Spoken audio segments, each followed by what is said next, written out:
écoute.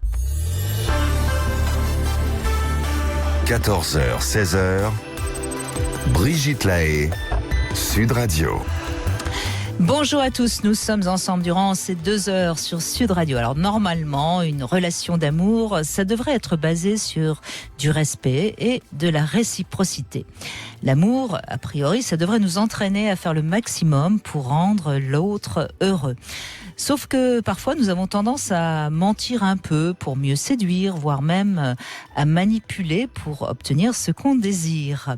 Alors quoi de plus normal après tout, nous ne sommes que des êtres humains. Mais à partir de quand cette manipulation va devenir toxique ? Quand est-ce qu'on peut parler en effet de relations perverses, de relations d'emprise ? Alors c'est vrai qu'on emploie de plus en plus souvent, trop sans doute d'ailleurs, ce terme de pervers narcissique. Donc je vous propose qu'on fasse un point aujourd'hui en compagnie de Jean-Charles Bouchou, afin que chacun d'entre vous puisse repérer quand il a en face de lui un partenaire qui ne le respecte vraiment plus comme un sujet. Et c'est bien ce dont il s'agit, parce qu'une relation à deux, normalement, c'est 2 sujets et non pas l'un qui utilise l'autre comme un objet. Donc, je vous invite à venir nous rejoindre et puis à poser vos questions ou peut-être à témoigner si vous avez été sous emprise. Notre numéro sur Sud Radio, 0826 300 300. Bonjour Jean-Charles Bouchou. Bonjour Brigitte, bonjour à tous. Alors je vous ai découvert il n'y a pas très longtemps, grâce à un livre que je trouve formidable, Chevaucher le dragon, que vous avez sorti il y a quelques mois. Vous étiez venu nous en parler bien sûr. Et puis il paraît qu'on a failli se rencontrer pour un autre livre qui est un petit peu le thème d'aujourd'hui, sur justement les pervers narcissiques. Oui, c'est un livre qui a 10 ans, exactement 10 ans qu'il est sorti. Ah oui, 2009 donc. 2009. Je l'ai écrit en 2008, il est sorti en 2009. Ouais. Et c'est un livre qui a une jolie histoire, puisqu'à l'époque, j'avais été contacté par une maison d'édition, donc la maison d'édition Erol, par une éditrice spécialisée en ressources humaines, qui m'avait demandé si j'écrirais pour eux. Et du tac au tac, j'étais en train de préparer un cours que j'avais intitulé « Les mécanismes de défense pervers narcissiques ». Et donc du tac au tac, je lui dis « Les mécanismes de défense pervers narcissiques ». Elle m'a dit « Ah, pervers narcissique, qu'est-ce que ça veut dire ?» Donc en 2009, le terme est pratiquement inconnu. En tout cas, inconnu du grand public. Oui. Et elle avait besoin d'un livre de plus pour former une collection. Elle y croyait pas beaucoup. Elle m'a dit, on va essayer d'en vendre 1000. Et j'ai écrit ce livre. Ils en ont transformé le titre en l'appelant Les pervers narcissiques. Et en fait, 2000, c'est 200 000 livres qui se sont vendus. Ça a été un gros succès dès le départ. Le public s'est emparé du thème. Le mot pervers narcissique plaît beaucoup. Sauf que après, je crois qu'il a été un peu galvaudé. C'était pas exactement ça que je voulais dire à l'origine. Vous êtes d'accord avec moi, c'est un terme qu'on utilise un petit peu trop facilement dès que quelqu'un est un peu toxique ou manipulateur. Oui. Récemment, une dame me contacte, elle me dit « J'ai écrit quelque chose, j'aimerais bien que vous le lisiez ». Alors il s'agissait d'un pavé, et je lui dis « Non, j'ai pas le temps ». Elle s'est vexée, elle m'a dit « Ah, comment peut-on parler des pervers narcissiques aussi bien que vous si on ne l'est pas déjà un peu ?» C'est-à-dire que pour elle, le seul fait de lui dire non, c'était déjà un symptôme. Ah oui, c'est intéressant ce que vous racontez comme anecdote. Oui. Donc elle ne pouvait pas faire face à cette frustration. Non, j'ai pas le temps, je suis désolé, j'ai vraiment pas le temps. Oui. C'est-à-dire que qu'on comprenne bien, on va revenir justement sur... Alors, allez-y, Jean-Charles Bouchou, c'est quoi exactement la définition d'un pervers narcissique ? Alors la définition que j'en donne, pour ce que j'en ai compris, ce sont des personnes qui sont à la limite de la folie et qui, pour ne pas décompenser, c'est-à-dire pour ne pas devenir fou, vont tenter de rendre un autre fou à leur place. Alors pour ce faire, il faut qu'il y ait déjà à l'origine un lien difficile à rompre. Donc c'est toujours, à mon sens, un lien de subordination, donc ça se passe au travail, un lien filial des parents vis-à-vis de leurs enfants, ou un lien amoureux. Il y a forcément au départ de la séduction, et puis petit à petit, l'autre va être mis en accusation sans cesse par des mécanismes tels que l'identification projective, c'est-à-dire je vous reproche d'être ce que j'ai peur d'être moi-même, voyez-vous ? Ou beaucoup de paradoxalité, des phrases qu'on ne comprend pas. Viens ici, fous le camp, mais pourquoi tu es là ? Je voudrais que tu sois loin, pourquoi tu es loin ? Reviens. Il arrive un moment donné où la victime ne sait plus du tout où elle en est, où on peut faire d'elle un petit peu ce qu'on veut. C'est ça. C'est-à-dire que au départ, la personne qui rencontre un pervers narcissique va plutôt bien, mais par ses injonctions contradictoires, elle perd un peu pied. Elle en sort complètement anéantie. On pourrait dire mieux que ça. Quand on rencontre un pervers narcissique, il va mal et nous allons bien. Et quand au bout d'un moment, lui va bien et nous allons mal. Ce sont comme des vampires. Ils se nourrissent de de notre substance. De nos qualités. Oui, c'est ça. De notre énergie. D'ailleurs, c'est un sujet qu'on aborde souvent dans cette émission, Jean-Charles Bouchou, mais on dit souvent d'ailleurs qu'un pervers narcissique, de toute façon, ne va s'intéresser qu'à une belle personne. Il ne s'intéresse qu'à des gens qu'ils admirent. Ils ont besoin d'admirer leur victime potentielle et effectivement de s'en nourrir et de les dévaloriser. Je pense que la personne qui emploie des mécanismes pervers narcissiques a une très très basse image d'elle-même à l'intérieur et a le désir de briller. Et c'est cette dichotomie, si vous voulez, cette grande différence entre ce qu'il ressent et ce qu'il voudrait paraître qui amène à des situations paradoxales. Et ça ressemble beaucoup à la schizophrénie, sauf que les symptômes schizophrènes se jouent à l'intérieur du sujet, alors que dans la relation perverse, les symptômes schizophrènes vont se jouer dans la relation.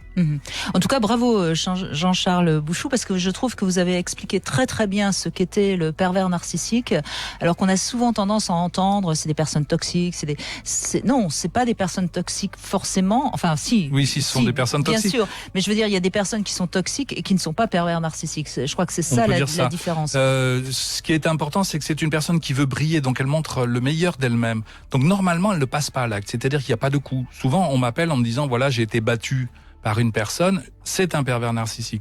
Logiquement, non. Là, on est dans le domaine de la parole. On est dans le domaine des mimiques, des situations insupportables. Mais il n'y a normalement... Alors si, bien sûr, la parole peut être est considérée comme un passage à l'acte, il n'y a normalement pas de passage à l'acte avec une personnalité perverse, narcissique. Voilà. En revanche, des personnes un peu toxiques, un peu manipulatrices, ça c'est vrai que ça court les rues. Oui. Vous avez l'hystérique, par exemple. L'hystérique passe souvent pour une perverse. Je vois pas du tout de quoi vous parlez. L'hystérique, elle a envie d'être mariée à un médecin, à un patron, à quelqu'un de connu. Ouais, c'est ça. Une star. Tant qu'ils sont ensemble, elle va dire que c'est la 7e merveille du monde, qu'il est merveilleux, il est fantastique, parce qu'elle le vaut bien, si vous voulez, donc elle se fait revaloriser par l'autre. Mais si jamais un jour il y a un problème et si jamais ils se séparent, alors là, il devient la dernière des racailles et tout simplement pour expliquer pourquoi est-ce qu'ils se sont séparés. Donc c'est toujours grâce à l'autre qu'elle brille et à cause de l'autre si ça se passe mal. Mais la différence entre un pervers et une hystérique, c'est que l'hystérique, si vous la regardez dans les yeux, elle se dégonfle. Alors que le pervers, il tient bien campé sur ce qu'il essaie de nous faire croire. Et il y a des hommes hystériques. Il y a des hommes hystériques. Attention, bien sûr. Parce que vous avez dit une. Alors oui, vous avez raison. La parité fait qu'aujourd'hui, on a autant d'hystériques chez les hommes que chez les femmes. Oui, moi j'en connais. Ça n'a pas toujours été le cas. À l'époque de Freud, non, les femmes étaient hystériques et les hommes étaient obsessionnels. Oui, mais c'est vrai que j'ai rencontré quelques hommes hystériques et de par ma condition de star, évidemment. Bien sûr. Et c'est vrai que c'est assez curieux aussi chez l'homme, comme une fois tant que... Oui, vous avez dans La cage aux folles, je sais plus, ça s'appelle Alban, je crois, le héros. Ça, je sais pas. Protagoniste principal, il est bien hystérique. Ouais. Oui, il y a des hommes il y a des hommes hystériques qui ne sont pas homo. Aussi. Attention. Bon, en tout cas, on va parler de ça. Alors, la manipulation, en même temps, Jean-Charles Bouchou, ça commence, j'allais dire, dès notre plus jeune âge. On va manipuler pour obtenir ce qu'on a envie d'obtenir. Je veux dire, une femme, elle va plutôt demander à son chéri le beau bijou qu'elle a vu dans la vitrine après avoir fait l'amour et pas après une dispute. Ça, c'est déjà de la manipulation, mais c'est pas de la perversion. C'est pas du tout de la perversion. La manipulation, la séduction, c'est sympa quand même. Surtout là, on arrive au printemps. Je crois qu'il est temps de sortir nos attributs de séduction. On va manipuler l'autre. C'est ce que j'ai fait aujourd'hui. Oui. Nous allons essayer de manipuler l'autre. Et pourquoi ? Mais pour le rendre heureux. Et pour être heureux soi-même, pourquoi pas ? Oui, en tout cas pour créer du lien. Voilà. On pourrait dire ça. Donc c'est très bien, c'est très bien. Ouais. Voilà. Bon, en tout cas, on a essayé de vous expliquer là, dans ces quelques minutes, la différence entre de la manipulation ordinaire ou normale et ce qu'est la perversion narcissique. En tout cas, vous avez peut-être besoin d'un éclairage si vous êtes dans une relation qui vous semble un peu complexe et peut-être justement perverse. On est là pour vous éclairer. Surtout Jean-Charles Bouchou d'ailleurs. 0826 300, n'hésitez pas à nous rejoindre. 14h, 16h, Brigitte Lahaie, Sud Radio. Eh bien, on va mieux savoir à 16h grâce à Jean-Charles Bouchou qui est avec nous ce qu'est un pervers narcissique et grâce à vous, bien sûr, qui allez nous rejoindre au 0826 300 300. On commence avec Mathieu. Bonjour Mathieu. Bonjour. Merci d'être avec nous sur Sud Radio. Donc vous avez été sous l'emprise de vos parents, vous, hein ? Ah ouais, moi j'étais surtout ma mère en fait, qui était aujourd'hui je dirais égoïste, mais à manipuler tout le monde quoi. On voyait pas, moi je me rendais pas compte, mais maintenant que je les vois plus, je me rends compte que c'était des gens toxiques et qui ma mère manipulait mon père, moi, et on se rend pas compte quand on est plus jeune que de ce qui se fait, quoi. En gros, c'est. On croit que c'est comme ça qu'on doit faire, en fait. Un enfant n'a aucun repère autre que ce qu'il voit quand il est bébé, hein, donc c'est forcément pour lui la vérité absolue. Alors justement, Jean-Charles Bouchou, vous parliez de cette relation pervers narcissique dans le lien familial. Mathieu, quelle question vous pourriez lui poser pour avoir... Elle vous manipulait, mais elle vous manipulait pour obtenir quoi et comment est-ce qu'elle s'y prenait ? De quoi on parle ? C'était pour tout, en fait. C'était toujours que si on voulait sortir, ou il y avait toujours quelque chose à. Oui, mais est-ce qu'elle vous disait faites tes devoirs ? Non, pas du ça, c'est une manipulation, c'est courant. C'était plutôt pour le ménage, le repassage. Ben oui. Tout ça. Si tu fais le ménage, tu pourras sortir. C'est ça. Mais c'est pas de la manipulation, ça, hein. Mais est-ce qu'elle avait un contre-discours ? Parce que est-ce qu'elle vous disait c'est bien, tu as fait le ménage, et puis la seconde d'après tu as pas été sage, t'es vraiment un vilain garçon. Ah oui, c'était ça, c'était jamais assez bien fait, c'était jamais. Fallait toujours fallait faire comme elle voulait. Il n'y avait pas d'autre manière de faire. Je sais pas comment expliquer, en fait. Mais elle avait une emprise où on pouvait pas dire non, en fait. C'était une obligation, en fait. Qu'est-ce qui serait passé si vous aviez dit non ? J'aurais pris des rafales de baffe. Oui, voilà. Donc on n'est pas. Donc il y a de la violence. Ouais. Et vous pensez donc justement, Jean-Charles Bouchou, comme il y aurait eu de la violence physique, on sort du cas du pervers narcissique qui justement ne... Oui, bien sûr.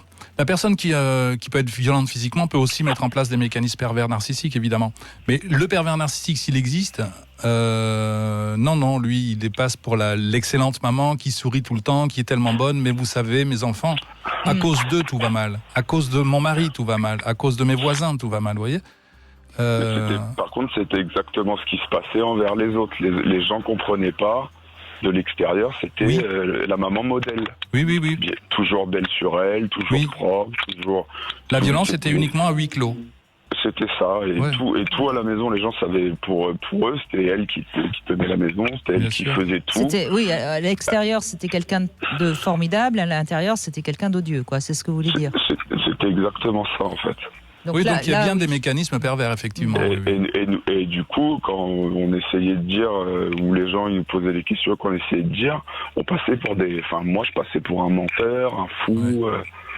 Et maintenant, avec les années, les gens se sont aperçus. Mais elle arrive quand même toujours à retomber sur ses pieds, c'est fou. Parce que, pour moi, les mécanismes pervers narcissiques, c'est de la violence invisible. Si c'est vraiment bien mené. C'est-à-dire que même la personne qui l'a subi ne se rend pas compte. On va de plus en plus mal et on ne saurait pas dire pourquoi. C'est-à-dire que vous avez des phrases alambiquées, vous avez vous voyez. Et ce qui est le plus grave, c'est qu'on finit par devenir son propre bourreau. Je vais mal, je dois être fou, qu'est-ce qui se passe ? Et l'entourage, effectivement, si vous commencez à comprendre, vous vous adressez à l'entourage en disant, j'ai affaire à quelqu'un qui met en place des mécanismes pervers, on va dire, non, cette personne est tellement charmante, vraiment, c'est la preuve que tu vas mal, pour que tu puisses dire des choses comme ça. Et à un moment donné, on se demande si on n'est pas paranoïaque. C'est exactement ce qui s'est passé. C'est qu'après, quand j'ai grandi, j'avais l'impression de... Mais même moi, quand j'avais l'impression de mal faire, et je devenais fou. Je savais pas. Et du coup, j'avais toujours l'impression de faire jamais correctement. Du coup, je me mettais des pressions de travail, de tout, et je perdais tout, en fait, tout le temps. Vous avez eu des frères et sœurs, Mathieu ? J'ai eu 2 sœurs après, mais qui n'ont pas du tout vécu ce que j'ai vécu. C'était complètement... elles ont eu la belle vie. C'est-à-dire ? C'est-à-dire que, du coup, vu qu'ils savaient que moi, c'était moi qui prenais, du coup, tout pouvait passer sur mon dos, quoi. Oui. Et ça passait très bien. Souvent, dans les relations avec quelqu'un qui emploie massivement des mécanismes pervers narcissiques, on a une victime. On n'a pas besoin d'en avoir 2. Alors, à la maison, c'est l'enfant symptôme. Il y en a un qui prend et les autres peuvent être survalorisés à l'inverse. C'est exactement ça. Voilà. C'était mes sœurs. Moi, je ne faisais jamais correct. N'importe quoi. Même j'aurais fait la meilleure chose du monde. C'était pas bien. Mais par contre, mes sœurs... accrocher un torchon, c'était extraordinaire. Mais là, on voit aussi dans le cas de votre mère une relation compliquée avec la jante masculine. C'est peut-être pas par hasard que ce soit le fils qui soit la victime, malheureusement. Moi, j'en étais arrivé à la fin me demander est-ce que je suis arrivé au bon moment, est-ce que oui, c'était de votre faute, forcément. Donc c'est là où vous devenez votre propre bourreau. Et c'est exactement ça, ça m'a pourri la vie pendant je dirais bien 20 ans, parce que à partir de l'âge de 10-11 ans, moi je voyais que c'était compliqué à vivre pour moi. La solution, parce qu'à un moment donné, il faut en sortir de cette relation d'emprise, c'est comprendre, à mon avis, là je vais vite parce que je vais du début à la fin sans qu'on ait développé grand-chose, c'est pas le pervers narcissique le sujet de l'histoire, le sujet de votre histoire, c'est vous et uniquement vous. C'est exactement ça. Donc vous Bachir, coupez de l'autre et arriver à vous recentrer. Parce que le problème, si vous voulez, moi je reçois beaucoup de personnes qui ont vécu avec des personnalités perverses. Elles me parlent toujours d'un autre. L'autre m'a fait ci, l'autre m'a fait ça. Et vous, à quel moment vous existez? Comment est-ce que vous arrivez à exister? Vous avez le droit de réussir, vous avez le droit d'être heureux, vous avez tous ces droits qu'on ne vous a pas donnés, il faut quand même que vous l'entendiez, vous y avez droit. Et du coup, c'est comme ça que ça s'est... Après, j'étais au bout d'un mois, à l'âge de 30 ans, à 4 ans maintenant, j'étais voir quelqu'un. Oui. Et elle m'a laissé parler ou quoi. À un moment donné, elle me dit, mais avec tout ça, vous cherchez encore le problème? Ouais. Et j'ai pu parler à mes parents. Et ma vie est devenue, simple. Ah, c'est bien. Ils ont réussi à l'entendre, vos parents? Non, ils comprennent pas. Ouais, normal. Enfin, ils ont déjà essayé de reprendre contact. Ils sont même venus une fois chez moi, malgré que j'ai déménagé ou quoi. Et ils m'ont dit oui, mais t'étais comme ci, oui, mais t'étais... Non, mais Mathieu, avec votre mère, c'est pas la peine d'essayer de lui faire comprendre quoi que ce soit. Non, mais voilà, c'est ça. Mais finalement, du jour où j'ai coupé les ponts avec eux, ma vie m'a paru simple. Mais vraiment simple. Tout découlait tout seul. C'était... Et franchement, j'espère que ce témoignage... Enfin, que s'il y a des gens qui s'arrivent, qui... Mais Mathieu, votre témoignage est... Merci. Et qu'ils puissent trouver la bonne solution plus vite que moi, quoi. Mathieu, votre témoignage, il est fondamental parce qu'en effet, on démarre avec la relation perverse narcissique la pire, parce que sur un enfant, c'est évidemment pire encore que quand ça tombe sur quelqu'un d'adulte. Donc, merci pour tous ceux qui nous écoutent, Mathieu. Rassurez-vous, c'est important, votre témoignage. Merci à vous en tout cas. Et puis continuez, on n'est jamais totalement guéri de quoi que ce soit, donc continuez à avancer. Pour vous, sur vous et pour vous. Ouais, mais après du coup on arrive à plus relativiser les choses. Une fois qu'on fait un choix et de savoir que c'était pas ça finalement la vie, les choses relativise plus de choses et on comprend. Enfin je sais pas, tout devient plus facile après. Donc on peut dire que vous en êtes ressorti grandi. Mais vraiment, même les gens autour de moi, ils m'ont dit c'est fou, on a eu l'impression que t'es resté un ado 30 ans et puis qu'à un moment donné t'es devenu un homme mais t'as pris 10 ans de plus. Plus les mêmes réactions, moins énervé, moins en colère, choses qui étaient différentes, quoi. Vous êtes résilient. Ouais, c'est ça, je pourrais dire c'est ça. bien. Merci beaucoup Mathieu en tout cas. Merci à vous en tout cas.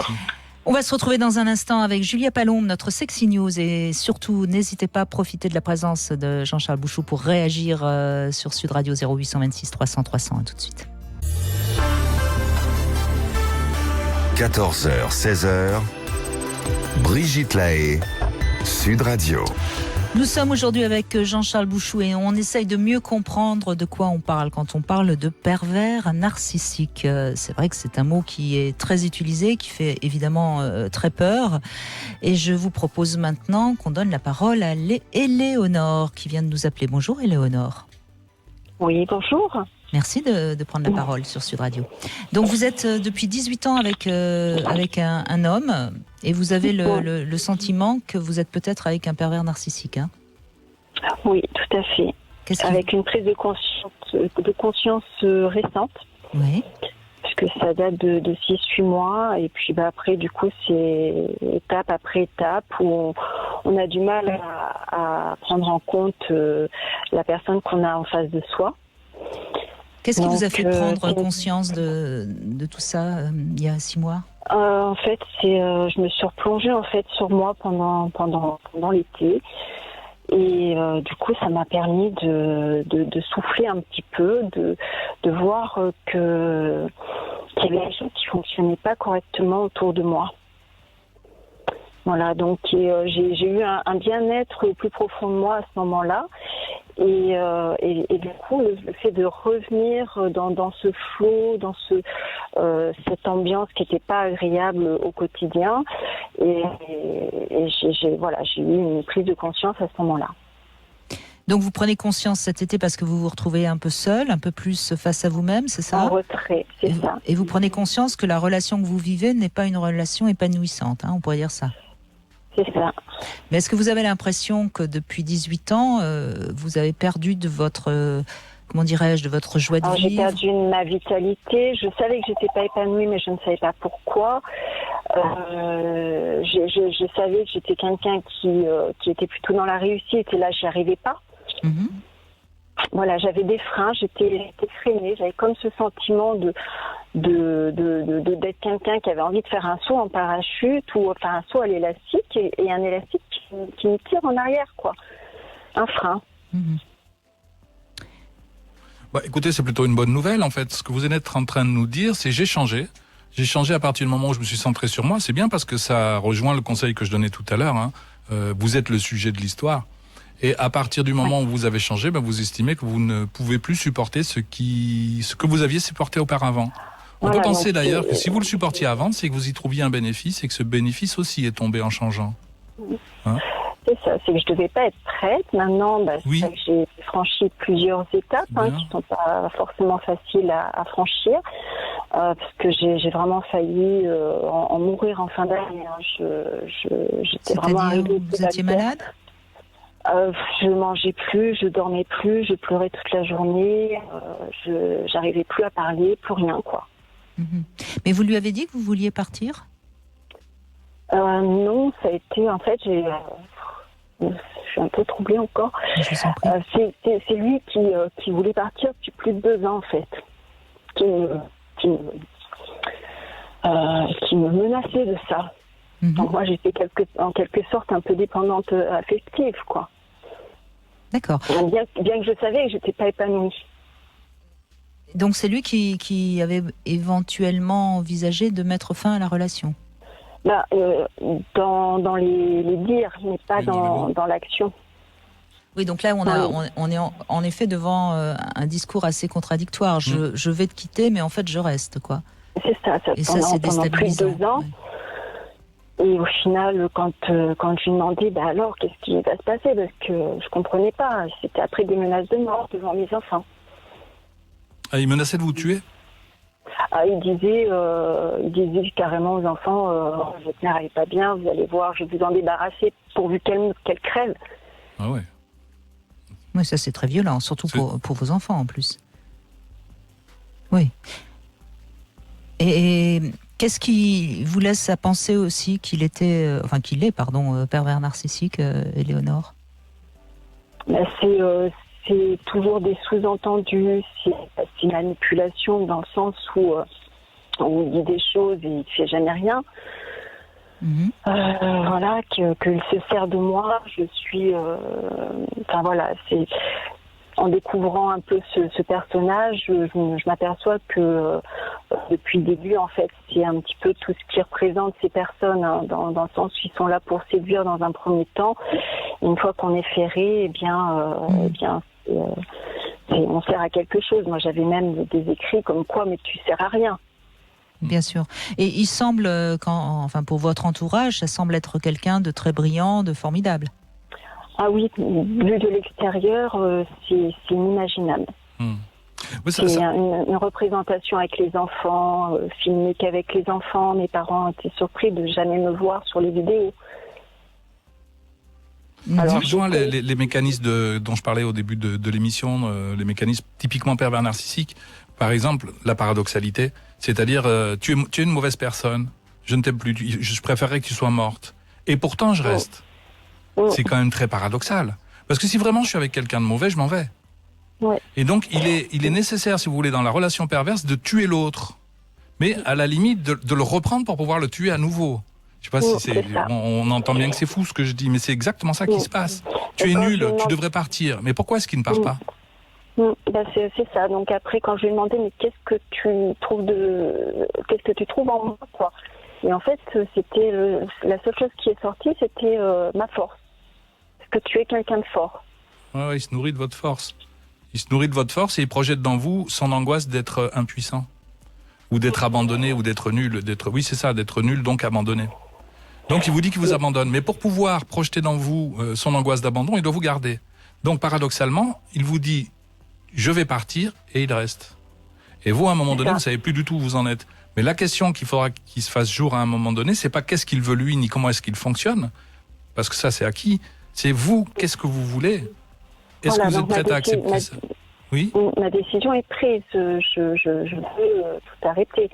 Donc, pour le coup, la question se posait donc de savoir qui gardait le logement familial. Sa décision, puisque du coup, je lui amène à prendre la décision lui-même, sachant que... je crois, Éléonore, si je peux me permettre, je crois que dans des cas comme le vôtre, quand on est avec quelqu'un de cette nature-là, je crois qu'il ne faut pas trop essayer d'être dans une communication harmonieuse. Je crois qu'il faut que vous preniez des décisions et que vous arriviez à vous y tenir le plus fermement possible, parce que de toute façon, vous allez avoir quelqu'un qui va vous dire blanc et puis qui fera noir ou l'inverse. Hein. Oui, puisqu'on est dans des relations infantiles, à un moment donné, il est nécessaire de nommer un tiers. Donc le tiers dans le couple, généralement, c'est un juge. Et c'est pas vous qui allez décider comment ça va se passer. C'est pas votre mari, ou alors vous allez faire des propositions, bien sûr. Hein. Mais à la fin, c'est un juge, c'est-à-dire une autorité supérieure à vous qui va vous castrer l'un et l'autre de votre sentiment de toute puissance. C'est lui qui commande, c'est lui qui décide, et c'est comme ça. Et une fois que le jugement est entériné, on ne le discute plus. Oui. Vous voyez ? De la même façon, pour s'en sortir soi-même tout seul, quand on fait un travail sur soi, c'est bien. Alors c'est bien, vous y êtes arrivé toute seule parce que vous avez fait un retrait, et je vous en félicite. Souvent, c'est bien de nommer un tiers qui peut être une personne qui vous accompagne et qui, idéalement, n'est pas dans le jugement. Hein. Il fera comme je vous dis, comme je vous parle là, c'est-à-dire qu'est-ce que vous avez décidé, mais il ne vous dira jamais vous devriez faire ça. Vous voyez, donc une personne neutre et j'espère bienveillante qui peut vous accompagner dans votre chemin. Donc nommez un tiers pour sortir de l'infantile. Vous comprenez ? Oui, donc là j'ai le juge des tutelles qui va prendre la décision déjà par rapport à la garde. Voilà, mais en même temps, réfugiez-vous derrière une autorité supérieure qui permet. Comme ça, c'est pas on va dans un sens et puis on va dans l'autre. Ça sera défini et on s'y tiendra. Donc on ne prend pas de décision, on fait des propositions. C'est pas exactement la même chose. Et c'est le juge, c'est l'autorité suprême qui décide à votre place. En tout cas, je crois qu'en effet, dans le cas de Éléonore, on peut craindre en effet qu'il s'agisse d'un pervers narcissique. Oui. Les mécanismes qui sont à l'œuvre sont pervers. Merci Éléonore, on se retrouve après les infos. Vous pouvez réagir vous aussi sur Sud Radio. La petite devinette du jour, on utilise ce mot au singulier pour tout ce qui concerne le matériel et on l'utilise au pluriel quand ça concerne la sexualité. De quel mot s'agit-il ? Je vous donne la réponse après les infos. 14h, 16h, Brigitte Lahaie, Sud Radio. Nous allons continuer durant cette deuxième heure à essayer de mieux comprendre quand est-ce qu'il s'agit de manipulation ordinaire ou de perversion narcissique avec Jean-Charles Bouchou. Jean-Charles Bouchou, vous avez été l'auteur de ce livre « Les pervers narcissiques ». C'est en poche aujourd'hui aux éditions Pocket. Alors on le trouve toujours aux éditions Erol et c'est un très beau livre. Beaucoup plus clair et agréable à lire, je trouve, dans la version Erol, si on peut. Et oui, c'est ça. Donc, aux éditions Erol, il suffit de le commander sur la Fnac. Voilà. Ou d'aller sur place, dans toute bonne librairie. Dans toute bonne librairie, absolument. Donc, n'hésitez pas. Moi, vous l'aviez certainement envoyé à l'époque, mais je ne sais plus très bien. Il faudra me le. Moi, je vais vous en faire envoyer un autre. Absolument, avec plaisir. Oui. Jean-Charles Bouchou, je prends. Je prends. Alors, la devinette du jour au singulier pour le matériel. C'est un mot qu'on utilise au singulier pour le matériel, au pluriel pour la sexualité. Vous avez une idée ? J'ai aucune idée. Pourtant, c'est facile. C'est la bourse ou les bourses. Hein. Voilà. C'était facile, franchement. Si on réfléchit un petit peu. Même Bénédicte, vous n'avez pas trouvé ? Pourtant, depuis le temps, vous devriez commencer à connaître mon humour, Bénédicte. Bon, c'est pas grave. Je suis sûre qu'il y en a plein qui avaient trouvé quand même. Alors, on est avec un homme maintenant, c'est Dominique. Bonjour Dominique. Oui, bonjour Brigitte. Bonjour à votre invité. Bonjour. Jean-Charles, dites au moins son prénom. Ça lui fera plaisir. Jean-Charles. Bonjour Dominique. Bonjour à vous. Bonjour Jean-Charles, voilà. Donc vous avez été avec une femme manipulatrice, je crois. Disons que je suis toujours avec. Il me semble que c'est une femme manipulatrice, parce que je dis entre manipulateur et pervers narcissique, des fois c'est difficile de trouver la bonne définition de qui est quoi. Et c'est en écoutant vos émissions qu'à un moment donné, j'ai cru que j'étais quelqu'un de manipulateur. D'ailleurs, elle m'avait dit, à un moment donné, suite à des engueulades, que se demandait si j'avais pas un fond de manipulateur. Donc du coup, je me suis mis à rechercher ce qu'était vraiment un manipulateur pervers. Et quand j'ai réussi un peu à me remettre en question, parce que j'aime pas tous ces trucs, toutes ces définitions comme ça, savoir ce que c'est, j'aurais pas être comme ça. Mais je me suis rendu compte que je pense que c'est pas moi qui c'était plutôt elle. Alors ça c'est intéressant aussi, Jean-Charles, ce que dit Dominique, c'est que parfois quand on est avec quelqu'un qui nous manipule beaucoup, on peut se poser la question si c'est pas nous qui sommes à côté de la plaque ou si c'est il y a une sorte comme ça de confusion. Il y a deux choses. Il y a l'identification projective, c'est-à-dire que l'autre sans cesse va nous reprocher des choses qui devraient lui revenir en fait. Et on finit nous par introjection, si vous voulez, on finit par croire qu'on a effectivement ses défauts. Ça c'est le premier point. Donc on a été convaincu par l'autre. Mais le deuxième point aussi, c'est que quand on est dans une situation insupportable, on finit effectivement par développer des traits de caractère. Enfin, je veux dire, on le supporte plus l'autre, on n'a qu'une idée, c'est lui rentrer dedans, quoi. Alors pas dans le bon sens du terme cette fois. On a envie de lui en coller une, on a envie d'être désagréable, on a envie de lui faire mal.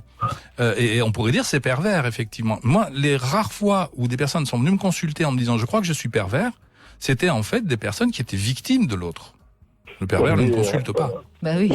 C'est tout à fait ça, quoi. Parce qu'à un moment donné, j'avais perdu complètement confiance en moi. J'avais une impulsivité qui ressortait, que j'arrivais plus à refouler même en faisant du sport et tout ça, que je comprenais pas. Et puis là, ce qui a un peu déclenché un peu son on va dire sa remise un peu en question, parce que je disais, ces gens-là, j'ai remarqué qu'ils se remettaient jamais en question et puis ils ont jamais tort. Je pense qu'ils ont. Et j'avais fait une capture, j'avais fait des recherches sur mon téléphone, que j'avais gardé en capture d'écran, que j'avais dit tu liras ça lors d'un voyage qu'on devait faire dans l'avion. Et puis dans le séjour, comme celui-ci a fouillé plus mon portable que ce que moi je fouille le sien, je fouille pas le sien. Et en fouillant mon portable, elle a vu ça. Elle a dit mais qu'est-ce que c'est ça? Je sais pas, tu me dis que je suis manipulateur, que je suis ici, mais j'ai regardé ce qui a été vraiment, parce que je suis vraiment vexé que je sois ça. Et j'ai dit, c'est bizarre, parce que tout ce que tu me reproches, je l'ai vu dans la définition du manipulateur, et puis j'ai dit, excuse-moi, mais j'ai l'impression de te voir en plein. Alors j'ai passé, on va dire, un sale quart d'heure. Un sale quart d'heure, et puis après, j'ai dit, les choses sont assouplies, mais chaque naturel, il revient au galop. Mais donc, en même temps, Dominique, c'est pas possible de mettre, d'ouvrir les yeux à quelqu'un comme ça, de toute façon. C'est une quête impossible. Ouais, j'ai remarqué. Et c'est suite un peu suite à vos émissions, je dirais, que j'écoute souvent et qui m'aident, je dirais, à me canaliser, à planifier, et puis voilà. Et je me suis dit, tu es ce que tu es toi.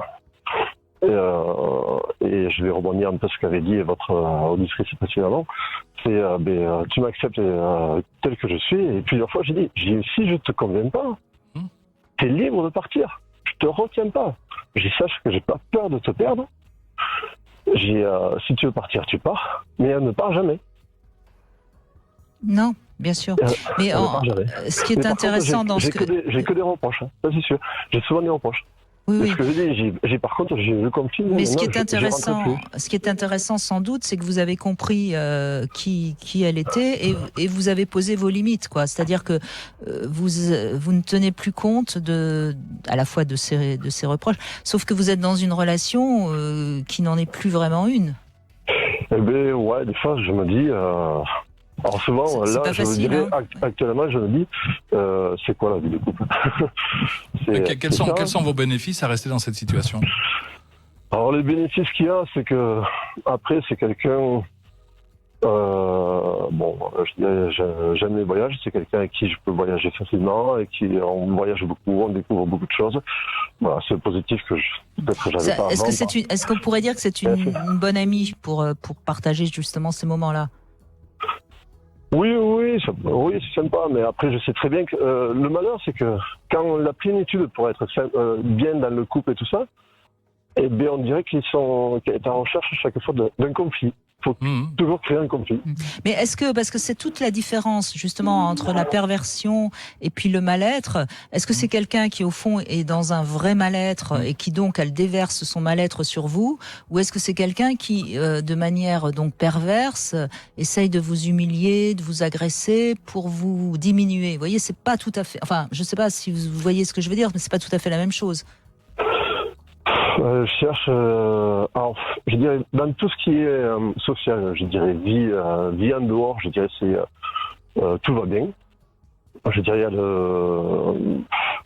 sur le plan social, en relation dans la société, ça va. Voilà, oui, ça va. Je dirais il faut paraître, il faut faire voir qu'on est un super couple, qu'on s'entend bien, pas de couffin et tout. Et dès qu'on est rentré, mais tu vois, et pourquoi t'as dit ça? Tu vois, de suite c'est toi qui en... Je dis mais non, mais c'est toi qui remets en cause. J'ai jamais, quoi. Et puis on interprète mes paroles, et puis on les analyse. Et après on dit que c'est moi qui suis le psy. Ouais, donc ça c'est quand même c'est un peu pervers quand même. Ouais, mais au début ça m'atteignait. Maintenant ça m'atteigne plus, enfin ou peu. Parce que ce que j'ai envie de vous dire, Dominique, oui, c'est ce que je voudrais dire, juste Dominique, c'est que faites attention quand même, parce que d'une certaine manière, vous venez de le dire, c'est épuisant. Il ne faut pas qu'à petit feu, tout doucement, vous perdiez de votre confiance en vous, de votre énergie, parce que c'est ça le danger. Ah, mais j'ai eu perdu la confiance. La confiance, j'ai eu perdu. L'énergie, j'ai eu perdu. Enfin, là, donc je suis pas sûre que les avantages soient plus importants que les inconvénients dans cette relation. C'est ça le problème. Hein. Oui, c'était déjà ce qu'Éléonore nous disait tout à l'heure. C'est qu'elle était quelqu'un de particulièrement joyeux, plein de bonne énergie, et qu'elle l'avait perdu depuis qu'elle connaissait son conjoint. Donc, si vous voulez, il y a un bénéfice. Et moi, je l'ai pas bien entendu, à part que c'est une bonne accompagnatrice quand vous faites des voyages. Mais quels sont les autres bénéfices? Enfin, est-ce que vous êtes d'accord de payer le prix que vous êtes en train de payer, qui a l'air d'être très élevé? C'est la question que je me pose toujours, je veux dire. Ouais. Une chose aussi qu'on peut voir... Est-ce que c'est vraiment ça l'amour? Et pourquoi je reste... Non, c'est pas ça l'amour, ça je peux vous le dire, moi. L'amour, je crois que c'est prendre soin de soi, et c'est prendre soin de l'autre. Et c'est tout ce qu'on n'entend pas dans votre histoire. Mais pour en revenir à l'aspect narcissique, quand on rencontre quelqu'un, normalement on se renarcissise, c'est-à-dire que je suis fier d'être avec une belle fiancée et ma fiancée est fière d'être avec un beau fiancé, voilà, puisqu'on s'idéalise un peu. Donc l'énergie narcissique circule dans les deux sens. Quand on a affaire à quelqu'un de pervers narcissique, c'est pas du tout comme ça que ça se passe. Il est fier d'être avec quelqu'un de bien, mais ce quelqu'un ne peut pas être fier de lui-même. C'est comme si ses qualités, il ne pouvait pas en briller. Et ce que j'entends, c'est que quand vous sortez en société, tout se passe bien. Et j'imagine que grâce à vous, elle peut briller. Vous faites partie de sa panoplie, si vous voulez. Mais dès que vous êtes dans la voiture, ce sont des reproches, des insultes. Comment as-tu pu dire ça, etc. C'est-à-dire qu'elle vous casse. Comme si elle devait contrebalancer. Voilà. Vous voyez? Voilà, c'est ça, elle casse. Et après, je vais pas vous cacher, je dirais ça casse, ça rentre petit à petit, je pense que ça rentre un peu dans l'inconscient. Puis il y a des frustrations qui rentrent, et puis côté sexuel, je dirais maintenant on partage plus grand chose. Ça c'est aussi un des signes, en général, surtout chez les femmes quand elles sont un peu perverses. Au début, c'est tout beau, vous avez droit à toutes les positions du Kama Sutra et au bout de quelques temps, il n'y a plus grand chose. C'est vrai. C'est exact. Alors là, vous avez tout résumé là-dessus. C'est-à-dire, moi quand j'ai connu, j'avais cru rencontrer la perle, c'est la femme qu'il me fallait, parce que j'aime pas que je sois un obsédé ou quoi que ce soit, hein, mais j'aime bien ça, j'aime bien qu'il y ait une extase dans le couple. Et puis j'ai eu un de mes meilleurs amis, il me dit je te reconnais pas, je sais pas, t'es plus comme avant, alors on voit que t'es hyper amoureux, mais je sais pas, t'as pas la main à guetter, la main à joie de vivre. Alors je me suis dit, mais qu'est-ce qu'il me dit? Et puis, quand j'ai commencé à me réveiller, les choses sont, en définitive, elle dirige. Elle contrôle ma vie, toute ma vie. Mais par contre, je peux rien contrôler. Dominique, prenez soin de vous. C'est vraiment le message qu'on a envie de vous donner. Oui, c'est pour ça que je reprends moi mes activités, je reprends mes trucs. Et puis quand je dis, c'est comme ça, et ça te plaît, ça te plaît, ça te plaît pas, non, c'est pas grave. T'es libre de partir. Mais ça part jamais.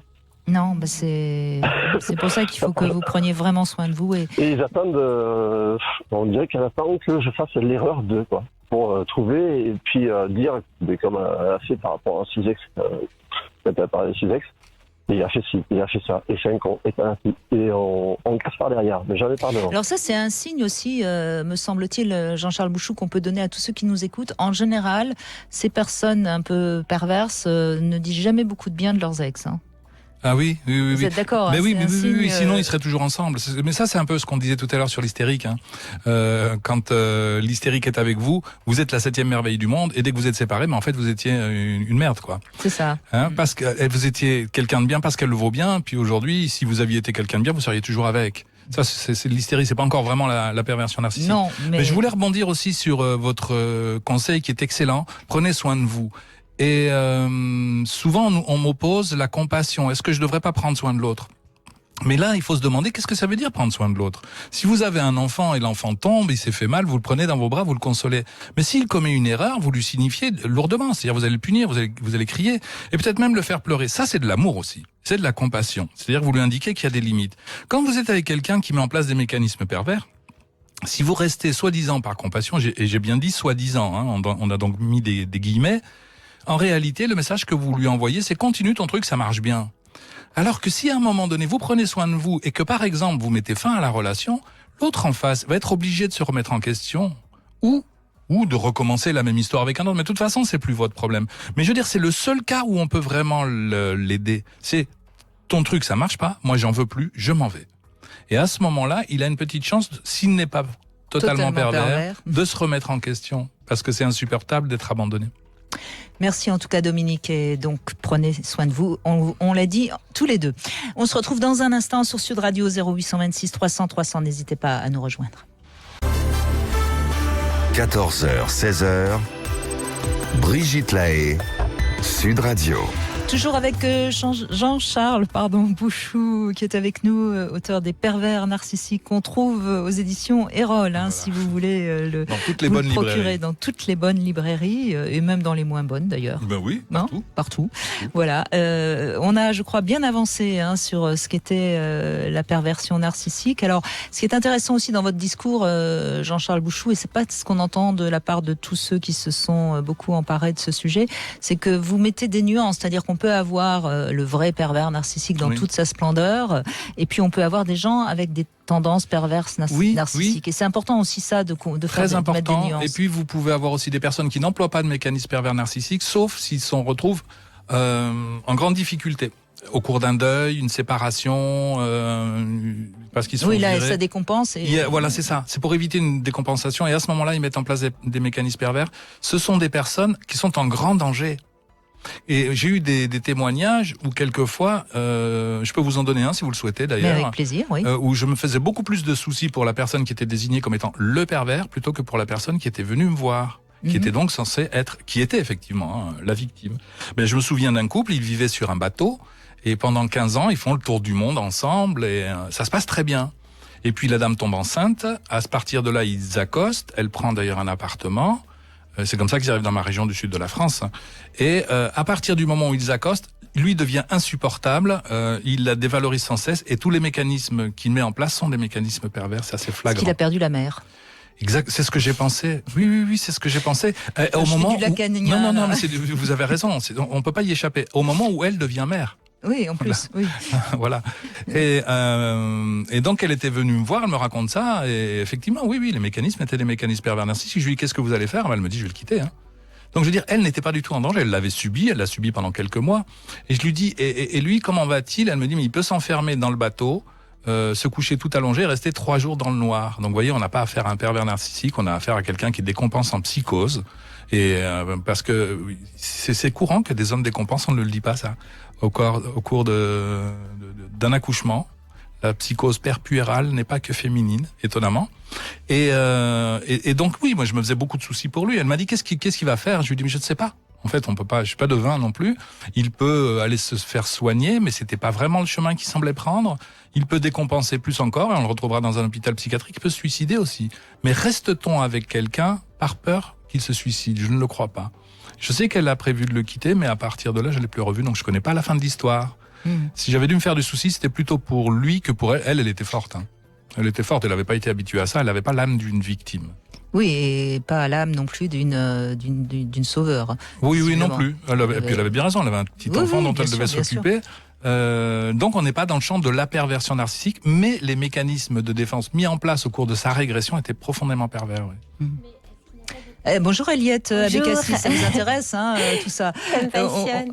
Allez-y, posez votre question. Je voulais savoir si c'était pas parce qu'il avait main mise sur sa victime, c'est-à-dire ça se déclenche quand effectivement la femme tombe enceinte ou un mariage et la perversion se révèle après la domination. Oui, c'est-à-dire qu'il aurait eu peur de la perdre.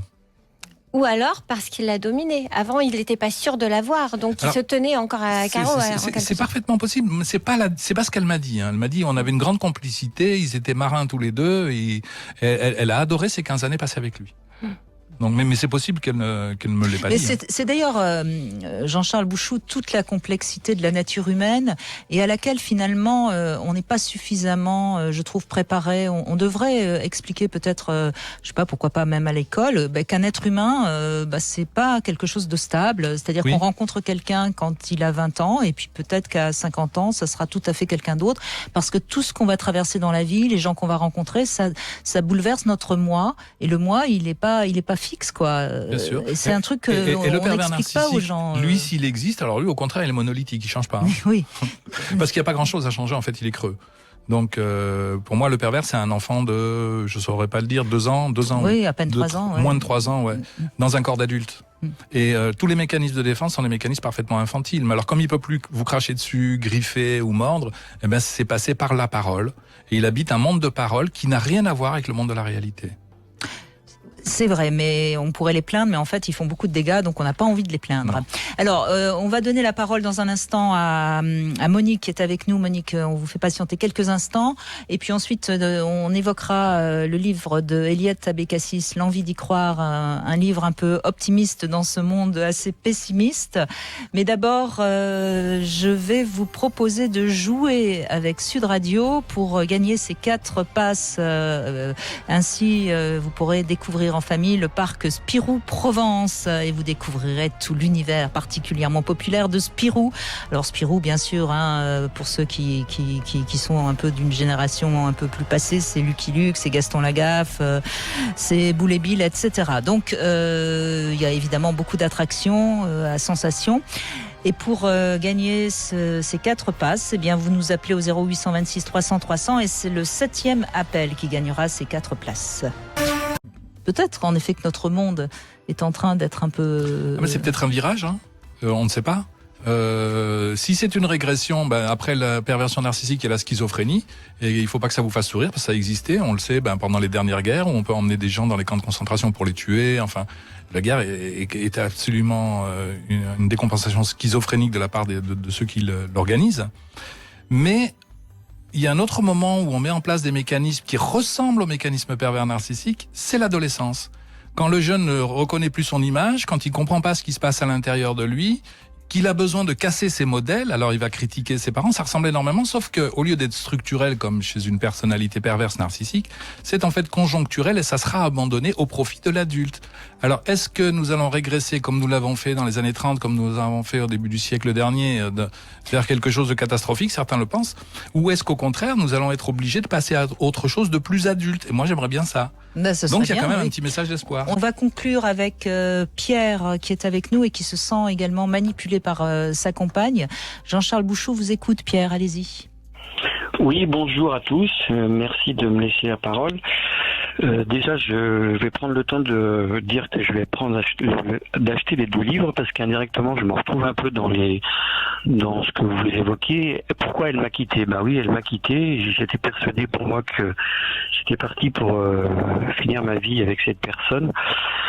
Et bizarrement, en septembre 2018, elle est partie et très vite derrière, elle a retrouvé, soi-disant, le premier amour de sa vie. Et je me demande si je me suis pas retrouvé dans une situation où au départ elle était toute seule et moi aussi j'étais tout seul et on a vécu un moment ensemble, on a fait un bout de chemin et quand elle a pu retrouver ce personnage, elle est repartie avec et ça je trouve ça très désolant. J'ai beaucoup d'amis qui sont proches de moi qui me disent Pierre, tu aimais beaucoup plus qu'elle, elle t'aimait. Et aujourd'hui, je suis prêt à lui pardonner tellement que je l'aime encore parce que c'est une femme qui m'a apporté beaucoup, c'est une femme avec qui on a échangé énormément de trucs.